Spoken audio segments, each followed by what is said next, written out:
So HP, you're the one who ended up reviewing The Walking Dead season 3 for us. What were your overall thoughts and what was the final score that you gave the game? Well, I gave the review a 5 out of 10, and on our scale that means it's average. But that doesn't really. We need some context to that. I mean, it was a huge disappointment. Yeah, Oh, compared to season 2, especially where you thought they were all hoping they were going to go.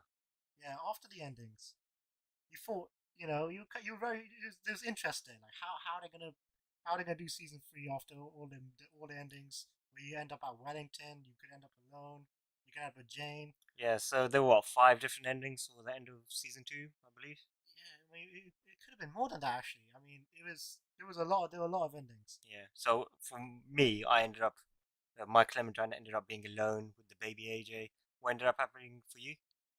Well, I ended up with Jane. I mean, it was a split-second decision that I regret. I mean, to be fair, it now seems like none of that really mattered with the season 3. I mean, was that you think the main issue you had with the game? Because we both ended up playing it, although you ended up doing the review, but it felt like the end of Walking Dead season 2 didn't matter at all. Well, I suspected it was going to be like that. However, the fact that it even give you an episode to like fill it in, or like, oh, you start at Wellington here, or you start at, Carver's Camp here, or you start on your own here. No, you just start at the exact same spot. They give you a flashback scene, one flashback scene in season 1 that kind of fills the gap where, by the way, your season 2 characters will die. Yeah, I Yeah, mean, they die in pretty crappy ways that it's almost insulting, really. The way Kenny and Jane die is ridiculous. And as someone, me, who ended season 2, I didn't end up with either of them. My flashback scene in this episode was pretty irrelevant, really. It was just showing a little bit of survival with AJ. But yeah, it felt very much like a filler. But yeah, that was hugely disappointing. The fact that Walking Dead season 2 endings didn't matter at all. I mean, what do you think was the reason why they did that? Why they sort of made it irrelevant? Any ideas? there's a few things I can think of. The first thing is they were trying to set up season 4. So, and they probably thought the best way of setting it up is just to eradicate the season 2 endings early on. Just do season 3, make season 3 a filler series, and set up season 4. So, do you think it's almost on cutting corners, basically making all those multiple endings of season 2 irrelevant, so that they didn't have to do all these multi-branching sort of different storylines for season 3? You think that they just want to cut it back down to one path just to make things easier for themselves? Definitely, that's what I definitely think. It was definitely lazy. I mean, I hate to call game developers lazy, Yeah. especially game developers that I used to be a big fan of. Mm. But it was. I mean, they didn't even give you an episode. Like I expected at least an episode where you'd be like, "Oh, you start Wellington here. Oh, this is how I went wrong at Wellington," and you end up, ending up at like kind of the exact same spot. I can at least say, "All right, that's reasonable." Yeah. But for it to just for us to just have a flashback scene and then just for us to end up in the exact same spot, like it wasn't even like we saw Clementine in a camp or something. She Yeah. was just on her own in the woods. Like this is how you meet her. It's a little spoiler. She she causes a crash, and then you end up meeting, and that's how you end up meeting her as the main character Javier. Yeah, that's the other thing, that major flaw of this game. The fact that for I have no idea why they decided that okay, you're not gonna play as Clementine, you're gonna play as this guy named Javier, and he's the main character through the game. You play as him for 90% of the game, apart from a couple of flashback scenes of Clementine. You're suddenly expected to care for this guy named Javier, who wasn't in any of the previous other seasons, and he becomes your main character. What on earth were they thinking? I mean, have you got any ideas why they did that? Yeah, that's to me that's the real major thing because you knew about the endings. We knew Well, deep down we about the ending. we were hopeful that Well, it would matter, but yeah, they didn't. well, deep down we knew, but not playing as Clementine, other than two chapters, flashback scenes chapters that mean nothing, was awful. Let's be honest, it was awful. Yeah, I mean, the other major issue with playing as Javier was the fact that I don't know how you expected to care for the guy. I mean, he's basically a baseball player, a professional baseball player who basically who ended his career in disgrace. But basically, they don't go into great detail about it, but he clearly was done for some sort of betting or gambling scandal, and he ends up being a failed baseball player. He then ends up missing his dad dying, and again, they don't really provide much detail, but he's in his baseball gear when he comes back, and his brother David basically says that, oh, you're just your usual self, aren't you? You're just selfish, you didn't care, and you didn't come back. I mean, he missed his dad's death, and you expected to care for this guy. Baffling. I just don't understand it.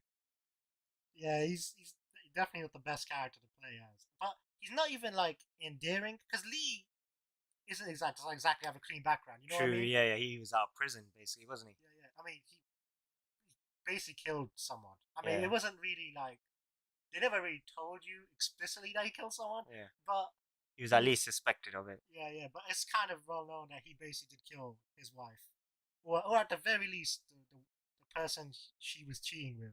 Yeah. But there was Lee was charismatic, he was endearing, and deep down, you could see he was a good person who who cared about Clementine. Yeah, he's trying to make amends with Yeah, Clementine, I felt. Whereas with Javier, you just, I don't know, you just never really grow to care for the guy, at least for me anyway. Like, it was really weird, like, having Javier. And because you didn't really care for him, I found some of the other side characters as well that weren't very memorable, that you don't really grow to care for them. One of the aspects I think is the fact that you don't get to interact with them much. You speak with them here and there, but you only really get to have one question with them maybe, and you don't really get to understand them or get to know them, especially in comparison to previous seasons. I mean, did you really grow to care for any of these characters? not really. I mean, maybe a couple of them, but you made a good point, and I made this in my review as well. In season one, you got to ask a question, the person replied, and you got to reply to that answer. So you have this back and forth, and then you could come back to that character during that same interaction Yeah. and do it again. And you could probably do it 4 times. You get to really know the character. Yeah, you get different answers as well, don't you? It wasn't like the same thing regurgitated again.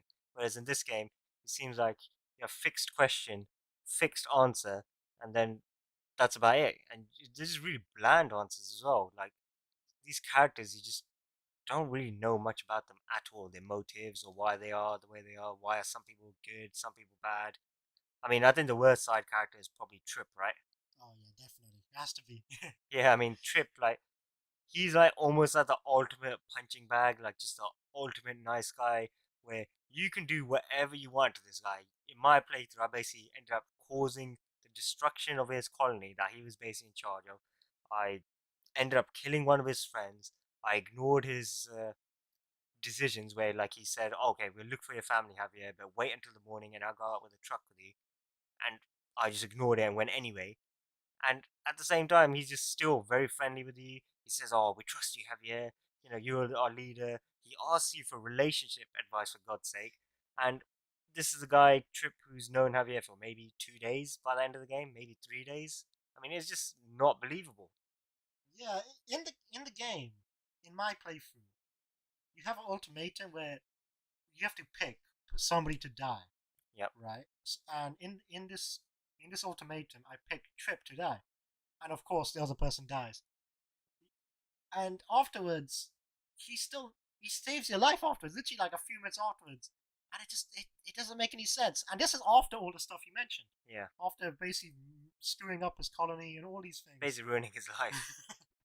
Yeah, he had something nice going on until I showed up and Yeah. completely eradicated everything. Yeah, and it just doesn't make any sense that he considers you then like the leader, the guy who makes the decisions as you're basically out there, back out in the wilderness and not in that colony anymore. Just at times with these characters, it feels like they're just props who are there to just progress you along the way in the storyline. I mean, I hate games like that where it feels like the whole world revolves around your character, Javier, whereas I kind of like my characters, especially side characters, NPCs, non-playable characters, to sort of be there as genuine, almost characters to make themselves feel real. Whereas in this game, you just never feel that way. Yeah, you can't disagree with that. Uh, we need to mention just how long the episodes are. I mean, they're really short. They really are. I mean, how long do you think the episodes are? I don't know. I mean, they really didn't feel that long. Like I'm playing Tales from the Borderlands right now, which I'll put out a review for later, and yeah, they feel like a lot longer. But I'm also wondering if there's a lot of backflash scenes in this game. I'm wondering if a lot of that is just because of that, because pretty much every episode there'll be at least one for Clementine. There's normally at least one for Javier, where I think because they know they've thrust this character onto you, they got to try and pad him out a little bit, flesh him out a bit. So they keep doing these backflash scenes of him and his family. But as I said, you don't really care about them, which I think because of those backflash scenes, the actual episodes feels maybe a lot shorter than what they really are. But it definitely feels a lot shorter the overall game. Yeah, I mean, in the game, you have probably about 10 flashback scenes, probably 10 chapters of flashback scenes. And obviously, with Javier, they're trying to obviously build a background that you didn't have to him. Yeah. So you didn't get to play as him as the first scene. So they spend probably they do 6 flashback scenes with him, I guess, Yeah. and they don't really accomplish much. And even then, who cares? Like by the time you get to episode 4, who cares about his background? You know what I mean? Yeah. Like the season's almost over. Yeah, it's and all the backfire scenes seems to be just a family drama. All is between him and David, and his brother David. Yeah, and a bit occasional things with his father as well. But it's really just hard to get. It's just basically trying to create this sibling rivalry, and you don't need to do like 4 or 5 flashback scenes in order to sort of get that going. If you've done it well, and I just feel a lot of it at times felt like padding. And this game is probably of all the Walking Dead seasons, the one that felt the least about the walkers as well. I don't know if you sort of feel that way. Like this was all almost like a soap opera, almost like there's a lot of family drama stuff, a lot of just more about the interactions between this family and the sort of oh, will he, won't he, will he, go with his brother's wife basically, or will he side with his brother or not, and all these things like that. The walkers themselves are almost props as well in this game. It's very weird. Yeah, to be honest, that's kind of most of the Walking Dead games, but this one is definitely in particular. I mean, this game kind of follows similar patterns to the first 2 games. So you have enemies in season 1. Like in season 1, the enemies what like some stranger who's abducts Clementine. Yeah, But at the end, that's not really what you think about. You think about Lee dying. yeah, Season 2, you got Carver, and he's dead by the end of episode 3. yeah, And in this, the enemy is the New Frontier, or yeah, people like I mean, they're not really even enemies per se. yeah, You know, like they don't. There isn't really an enemy in this game. Like you said, it is the family drama. Family drama that again, if as you mentioned, if you don't care about the characters, the family drama doesn't matter. yeah. I think another major issue of the game, as we mentioned, as well as the fact that you have to play as Javier as main character, is Clementine is in the game and he's basically a non-playable character apart from a few flashback scenes. And it is so weird the decisions she makes because you're going to care about Clementine in season 1 because you end up having to look after her. Season 2, you end up playing through her through the whole season. And when you see this Clementine is played by the AI make these bizarre decisions, I just can't help but thinking so many times that my Clementine would never do this. Who is this Clementine? This isn't the Clementine I played as a season 2. Did you feel that sort of way as well? Oh yeah, for sure. I mean, even her choices that you can't control did not reflect your first 2 seasons as Clementine or as Lee shaping Clementine. Yeah, That's the thing. If at the very least, it followed the Clementine that you have been building, you can say, okay, that makes sense. That's a nice touch to the game. yeah, But if she's just making the same choices no matter what, and then at the end of the game they're like, "Oh, you're Clementine," yeah, yeah, I just found that so insane. Like you played as her for 2 chapters, and at the end they're like, "Oh, your Clementine was this, or your Clementine was righteous, or whatever." And I'm yeah, just yeah, like, "What is this?" But yeah. again, it's leading to season 4. This whole series was a filler series. Yeah, season 4 is apparently going to be the last season for those of you who don't know. And yeah, it does feel like this whole season's purpose was to eliminate all the stuff from the end of season 2, not to do the multi-branch ending, not to have all these different paths and have everyone down one single path. And yeah, I just feel like it felt like a bit of a filler season. Were there any real positives that you enjoyed about this aspect of the game or this season? Well, it's a TellTale game, so of course the voice acting was good. The Yep, voice acting's always good. yep, Episode 5 again was nice. They always come through with a good episode 5. yeah, With it was Telltale. pretty good. Like the endings kind of emotional. If you did get into a couple of the side characters that you needed to get into to care about the ending, it was pretty good. You know, yeah. I mean, it sets up season 4 well. Again, as you Yeah, mentioned, it sets I up think so. season 4 very well. But I got one broader point to make here actually.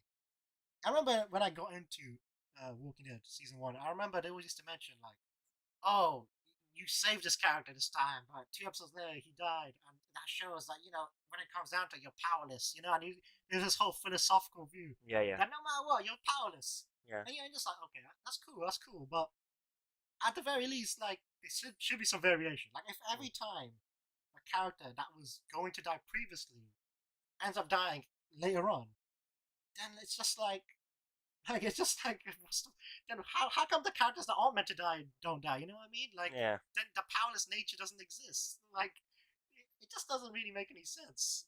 Yeah, I think it's whenever you have these sort of choices where you have to choose between two characters in Telltale games, I really do think they intentionally make it so that the other character dies, so that they don't have to again make these multi endings or multi paths where you've made this decision that led to character B surviving and character B ends up having the potential to do all these different things. Instead, I think it's easier that okay, you killed off character A, character B survives, but we're gonna make sure character B dies at that point a bit later. That way, they don't have to create all these different paths, which, like I said, I think he is a bit lazy on this whole point. And to be honest, I think that's a fundamental problem with most Telltale games.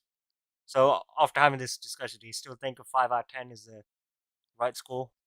I might have been a bit nice, to be honest. I mean, I'm a Telltale fan after all, so I might be a bit nice. I might be nice. It probably could have been a 4. It could have been a 4, below average. Below 4 is a below average on our scale. I mean, I think that's probably about right. 5. I mean, if it was a standalone thing, like here's the thing. I was thinking of it like if you were a new fan, 5 out of 10 might be reasonable. It was an average game. People might enjoy it because that's the thing. Maybe we're fatigued. After so many years of Telltale games, Yeah, we were a little fatigued about the choice based system and all that. So yeah, maybe I was a little nice to them with the 4 out of 10. 5 out of 10. Sorry, 5 out of 10. My bad. But anyway, this is the first debate that we've done on a game and of our word review. We're hoping to do a long running series of these just so that you get further detail of what we both thought about the game. Thank you for listening. I hope you enjoyed it. Please like and subscribe. Thank you very much.